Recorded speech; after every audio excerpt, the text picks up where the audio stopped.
It's the middle of March, and I'm in the middle of Middlemarch. March is March of the Mammoths on BookTube. It's a time where people are encouraged to pick off some of the longer books on their reading list and stop procrastinating and finally read them.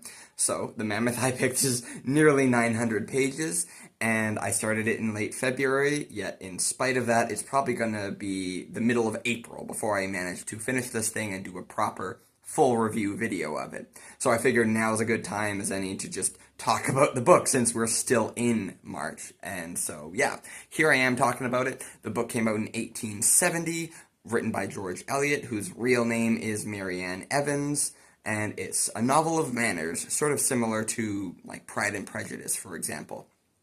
It zooms in on the fictional town of Middlemarch and all the people in it. One of the claims to fame for this classic is that it jumps between a lot of characters and a lot of different perspectives. It shows how their lives all interweave and affect each other.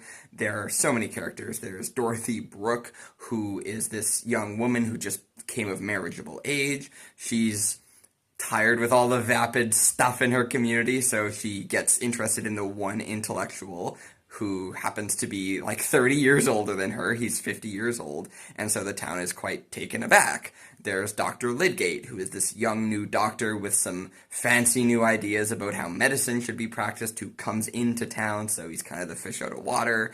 There's Mr. Featherstone, who is this really old, rich guy, and all of his relatives are waiting on him to pass away, hoping that he'll bequeath a lot of things to them in his will.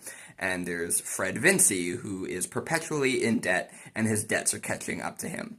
So, yeah, I'm really liking it. There are a lot of sections that are sort of insights into the characters' minds and motivations. Some of those sections drag on quite a bit, but other sections are really beautiful and evocative and insightful with things like domestic life and marriage and other things like that. There's a lot of humor. For example, the stuff with Featherstone and his hanging on relatives. A lot of humor comes out of that. There's a lot of drama as well. The last time I was reading this book, there was a pretty big shock moment that made me realize that I'm kind of reading a polite Game of Thrones. Obviously, the stakes aren't as high, but there's a lot of the same conniving and jostling for power and influence and money going on here. There's cliques that are kind of playing each other one against the other, so there's some interesting stuff going on and lots of themes around class and gender and conformity and things like that. So it's a really interesting book, probably going to be one of my favorite reads of this year, so definitely seek it out if you're curious. And I'm also curious to know what you're reading for March of the Mammoth, so let me know, and I will talk to you later.